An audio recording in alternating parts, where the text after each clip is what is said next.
Well, top South African listed companies are stockpiling an estimated 1.4 trillion rand in cash. That's as negative sentiment surrounding political and economic challenges persist. That Cliff Decker-Hofmeyr says foreign investors continue to see value in the South African market, and that's keeping merger and acquisition activity pretty stable. So are local players missing out? Gasant Orrie, who's Cape Managing Partner and Director of the Corporate and Commercial Practice at Cliff Decker-Hofmeyr, joins us on the line now. Thanks so much, Gasant, for your time today. So not hard to see why investors locally are sitting on their hands right now. What's the appeal foreign investors are seeing nevertheless? What's driving M&A activity from that end?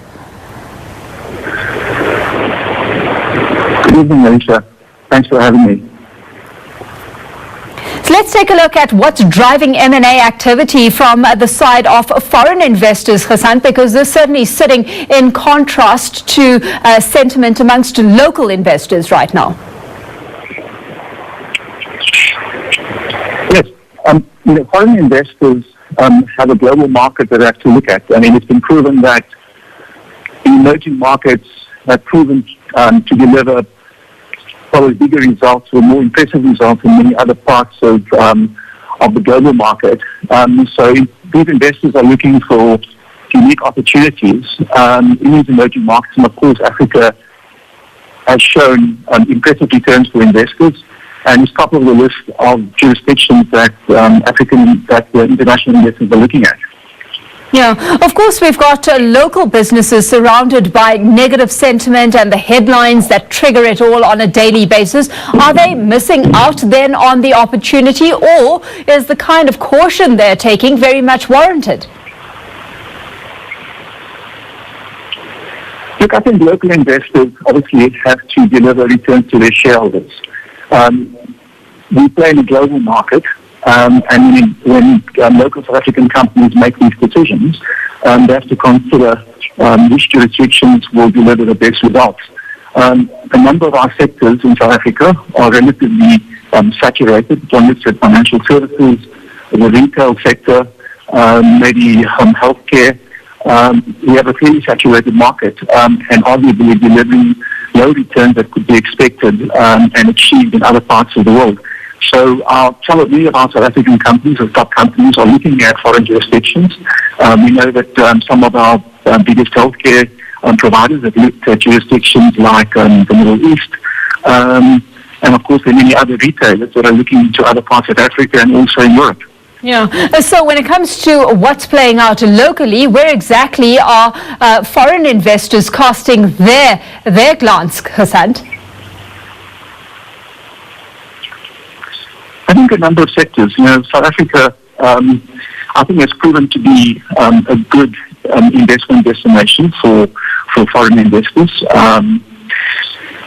We have a relatively good infrastructure.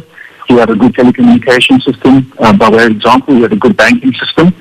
Of course, we have an independent judiciary, and we have the rule of law. Foreign investors find a great deal of comfort in that.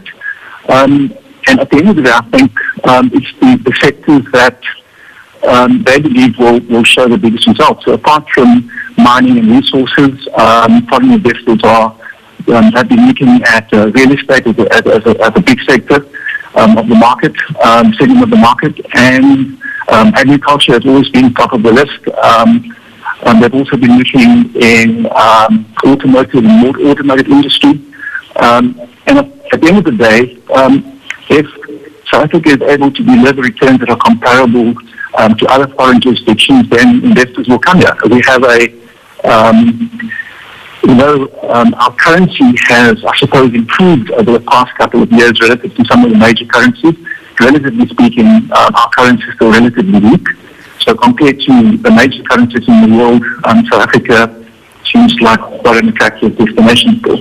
Because as you say, apart from the mining and resources space, I mean, does to what extent is all the noise in the mining sector starting to get foreign investors thinking twice about investing locally, that things could change in an instant, and are proving pretty fluid right now? Alicia, I'm not a mining expert, but I think my comment applies to any sector, not just mining. I'm actually currently at an international conference in Dubai that is focused on legal and regulatory trends in the African continent. And South Africa is a very attractive destination for foreign investors for a wide range of reasons.